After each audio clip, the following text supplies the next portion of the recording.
देश की supreme court में फ्री रेवड़ी कल्चर को लेकर अश्वनी उपाध्याय, जो कि भारतीय जनता पार्टी के नेता हैं और देश के जाने माने एडवोकेट हैं, उन्होंने एक याचिका सुप्रीम कोर्ट में लगाई थी और उन्होंने ये मांग की थी सुप्रीम कोर्ट से कि सुप्रीम कोर्ट इस पर फैसला दे कि जो भी राजनीतिक दल चुनाव के दौरान फ्री योजनाओं को घोषणा करते हैं उसको रिश्वत मानते हुए उनकी मान्यताएं रद्द की जाए।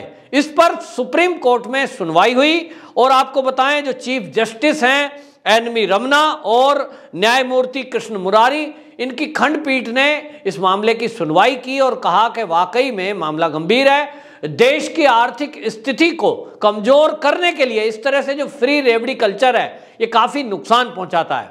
यहां आपको यह भी बताएं कि इस याचिका का विरोध करने के लिए दिल्ली सरकार की तरफ से अभिषेक मनु सिंघवी, जो कि कांग्रेस के नेता भी हैं, वो वकील के तौर पर प्रस्तुत हुए और उन्होंने कहा कि ये कल्याणकारी योजनाएं हैं और कल्याणकारी योजनाओं को सरकार को, किसी पार्टी को रोकने का कोई अधिकार नहीं है और सरकारों को और राजनीतिक दलों को ये छूट है कि वो जनता के कल्याण में इस तरह की फ्री योजनाओं की घोषणा करे, अब वो चुनावी मंच हो या सरकार बनने के बाद। इस पर सुप्रीम कोर्ट ने बाकायदा जो दिल्ली सरकार के वकील थे उन्हीं से ये उल्टा सवाल कर दिया कि आप ये बताइए कि जो दिल्ली सरकार फ्री बिजली, फ्री पानी, फ्री बस यात्रा कर रही है वो कल्याणकारी योजनाएं कैसे हैं, ये आप कह रहे हैं। तो उन्होंने सुप्रीम कोर्ट ने एक बहुत सख्त टिप्पणी की और बहुत महत्वपूर्ण टिप्पणी है। इसको लेकर के कुछ दिन पहले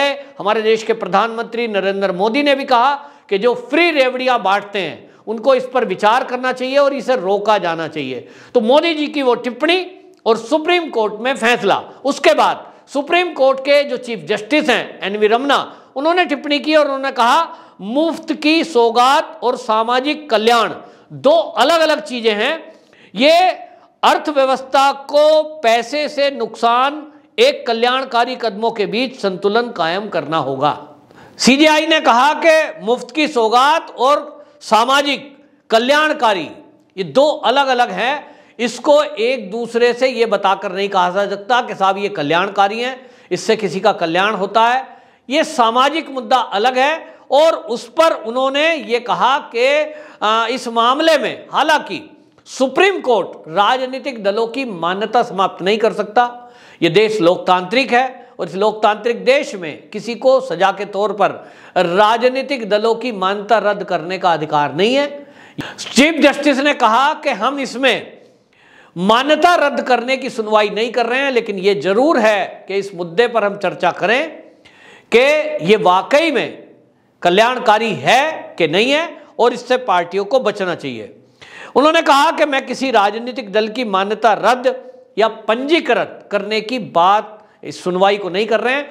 हालांकि जो अश्वनी उपाध्याय हैं उन्होंने बार बार इस बात को कहा कि देखिए जब चुनाव चलते हैं उस चुनाव के दौरान में जो हमारा चुनाव आयोग है वो सभी प्रत्याशी और पार्टियों पे नजर रखता है कि कोई रिश्वत तो नहीं दे रहा है, वोटर को प्रभावित करने के लिए पैसा या कोई लालच की चीज तो नहीं कर रहा है।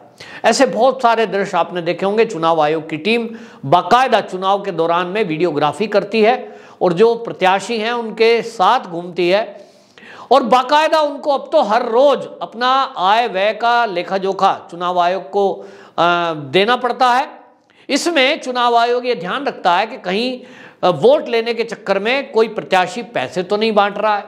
और हमने देखा है कि यदि कहीं कोई पैसे बांट रहा है, किसी ने साड़ी बांटी, किसी ने कोई चीज दे दी, तो उसके ऊपर कार्रवाई की जाती है। चुनाव आयोग इस पर कार्रवाई करता है। शायद सुप्रीम कोर्ट यही कहना चाह रहा है कि इस मामले पर चुनाव आयोग अपना फैसला खुद सुनाए। अब चुनाव आयोग क्या करेगा ये देखना है, लेकिन सुप्रीम कोर्ट ने तो बता दिया है कि जिस तरह की व्यवस्था ये फ्री रेवड़ी कल्चर है ये देश के लिए, अर्थव्यवस्था के लिए नुकसानदायक है और इसको लेकर पार्टियों को विचार करना चाहिए। इस मामले पर सुप्रीम कोर्ट क्या फैसला देता है ये अभी अगली तारीख 17 अगस्त की लगी है। ये जो एन.वी. रमन्ना चीफ जस्टिस हैं ये 26 अगस्त को रिटायर हो रहे हैं, तो जजों से ये उम्मीद की गई थी, वकीलों ने यह आग्रह किया था कि आप जो है रिटायरमेंट के पहले इस मामले पर फैसला सुनवाएं, ये बताएं कि क्या ये गलत है या सही। देखना होगा अगली तारीख में चीफ जस्टिस या जो खंडपीठ है ये क्या फैसला सुनाती है। लेकिन इतना तो जरूर है कि हमारा पड़ोसी देश श्रीलंका और पाकिस्तान दो का हालत हम देख रहे हैं। कई राज्यों की स्थिति भारत के अंदर ऐसी है कि उन पे अरबों रुपए का ऊपर से कर्जा है। दिल्ली हो, उत्तर प्रदेश हो, पंजाब हो, कई राज्यों की स्थिति ऐसी है कि फ्री रेवड़ियों के चक्कर में करोड़ों अरबों रुपए का कर्जा है। लेकिन वो भार किस पर पड़ता है? नेताओं पे कोई फर्क पड़ता नहीं। नेता अपनी जेब से 1 रुपया कोई देता नहीं। ना तो देश के प्रधानमंत्री मोदी जी, चाहे वो योगी जी हों, फिर चाहे वो केजरीवाल हों, ये जो फ्री योजना चला रहे हैं ये अपनी जेब से, कोई अपने धन संपदा से, अपनी दुकान चलाकर, अपना बिजनेस चलाकर तो पैसे देते नहीं है। ये आपके और मेरी जेब से जो हम टैक्स देते हैं उस पैसे से एक तरफ सड़क बन सकती है, एक तरफ अस्पताल बनाए जा सकते हैं, उसी पैसे से स्कूल बनाए जा सकते हैं, उसी पैसे से देश के कल्याण के लिए, राज्य के कल्याण के लिए बहुत सारी योजनाएं बनाई जा सकती हैं जिनको कल्याणकारी कहते हैं। दूसरी तरफ सामाजिक मुद्दे बताकर, समाज कल्याण के मुद्दे बताकर जो फ्री में चीजें दी जा रही हैं उसके बारे में सुप्रीम कोर्ट ने कहा है कि जिस तरह का कल्चर चल रहा है, फ्री बिजली, फ्री पानी, फ्री बस यात्रा, इससे आर्थिक बोझ देश के ऊपर पड़ता है। क्योंकि आपको बताएं कि जिस तरह से सुप्रीम कोर्ट ने कहा कि सामाजिक और कल्याणकारी ये दो अलग अलग चीज है। अब कल्याणकारी और सामाजिक में जो कल्याणकारी है, जैसे कि अब केंद्र सरकार की कुछ योजनाएं चल रही हैं, जैसे उसमें उन्होंने कहा है फ्री आवास। अब ये फ्री आवास उन लोगों को दिया जाता है जिनके पास रहने के लिए मकान नहीं है।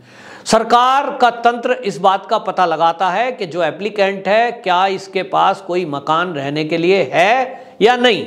जिसके पास अपने नाम कोई जमीन नहीं है, कोई मकान नहीं है, उसकी जांच की जाती है और ऐसे व्यक्ति को फ्री में प्रधानमंत्री आवास योजना के तहत मकान दिया जाता है। देश में बहुत सारे लोग ऐसे हैं जिनकी संख्या करोड़ों में है कि वो खुले आसमान के नीचे या झुग्गी झोंपड़ी में रहने को मजबूर हैं। केंद्र सरकार ने ये समझा कि गरीबों को पक्का मकान ये देना सरकार की प्राथमिकता है, क्योंकि उनके जीवन में इससे बढ़ोतरी होगी। ये कल्याणकारी योजना है। इसी तरह फ्री चिकित्सा, लोगों को 5 लाख रुपए तक का चिकित्सा बीमा देकर सरकार ने ये योजना लॉन्च की। इसके कारण से जो गरीब लोग बड़ी बीमारी जैसे कि हार्ट अटैक हो गया, कोई किडनी की बीमारी हो गई, इसका इलाज नहीं करा पाते थे। प्राइवेट अस्पतालों में वो इलाज होता नहीं था, सरकारी में वो सुविधा उपलब्ध नहीं थी और इसके कारण से बहुत गरीब अपने प्राण गंवा देते थे। केंद्र सरकार ने इसके लिए ये योजना लागू की, तो ये कल्याणकारी योजना है। इससे गरीबों का कल्याण हुआ। आज देश के करोड़ों गरीब ऐसे हैं जो इस योजना का लाभ उठा रहे हैं और वो फ्री में चिकित्सा सुविधा का लाभ ले रहे हैं।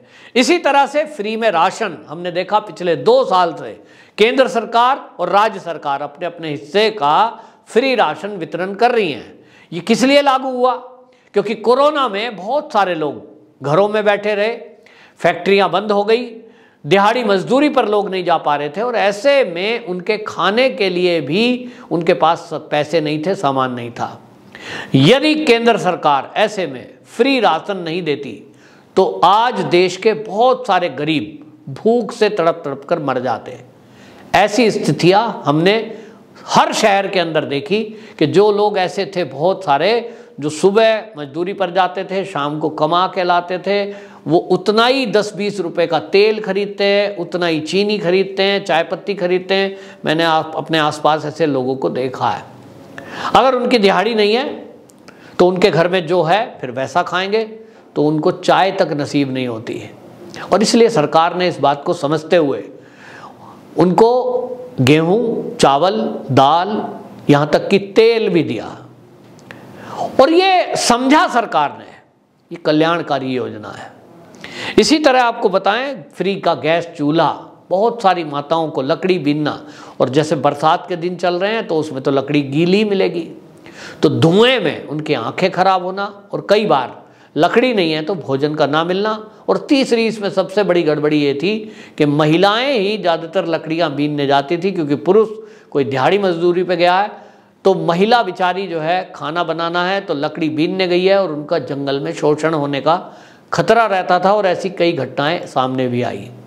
मोदी सरकार, क्योंकि गरीबी से उठे हुए नेता हैं और वो आज प्रधानमंत्री पद पर बैठे हैं, तो वो कहते भी हैं कि हमारी सरकार गरीबों की सरकार है। इसलिए उन्होंने इस बात को समझा कि जब गैस घर में रहेगी, चूल्हा रहेगा, सब्सिडी वाला सिलेंडर उनको मिलेगा, बिजली मिलेगी, तो इससे उनके जीवन के स्तर में सुधार होगा। ये कल्याणकारी योजना है, और जो सामाजिक कल्याण बता करके दिल्ली सरकार जिस तरह से कर रही है उस पर ऑब्जेक्शन उठाया गया। अश्वनी उपाध्याय ने उस पर सवाल उठाए कि जैसे दिल्ली में 200 यूनिट बिजली फ्री है, पंजाब के अंदर भी अभी आम आदमी सरकार ने फ्री बिजली कर दी है, अब उसमें करोड़पति लोग भी हैं जो बिल पे कर सकते हैं, जो पैसे वाले हैं वो 200 यूनिट उनको भी लाभ मिल रहा है, फ्री पानी का लाभ उनको भी मिल रहा है जो करोड़पति हैं, फ्री बस यात्रा दी जा रही है दिल्ली जैसे शहर में, तो बसों में जो महिलाएं, उनको जो फ्री यात्रा दी गई है वो करोड़पति महिलाएं भी फ्री जा सकती हैं, जो पैसे वाले लोग हैं, सक्षम लोग हैं, उनकी महिला भी फ्री यात्रा कर रही हैं। इससे अल्टीमेटली लोड किसके ऊपर पड़ता है? सरकारों के ऊपर। और पैसा कौन देता है, कहाँ से जाता है? तो मेरे जैसे, आपके जैसे टैक्स पेयर की जेब से जाता है। इसी को लेकर सुप्रीम कोर्ट में ये याचिका डली है। सुप्रीम कोर्ट ने टिप्पणी की है कि वाकई में इससे अर्थव्यवस्था पर बोझ पड़ता है, और इसको मेंटेन करना, इसके बीच संतुलन कायम करना ये बहुत ज़रूरी है कि आप ये संतुलन करें कि जो आमदनी है राज्य सरकारों की या केंद्र सरकार की, उससे ज़्यादा खर्च अगर करेंगे तो हाल श्रीलंका जैसा हो सकता है। हमारे देश में पहले ही इस बात के इंतज़ाम हैं, लेकिन फिर भी इस पर विचार करने की ज़रूरत है। सभी राजनीतिक दल इस पर विचार करेंगे तो एक साथ सहमति होंगे। इसके लिए सुप्रीम कोर्ट ने भी सभी राजनीतिक दलों को ये कहा है कि वो 17 अगस्त से पहले सुप्रीम कोर्ट में अपने अपने विचार प्रस्तुत करें। देखना होगा कि इस देश के जो राजनीतिक दल हैं वो देश हित में क्या निर्णय लेते हैं। वंदे मातरम।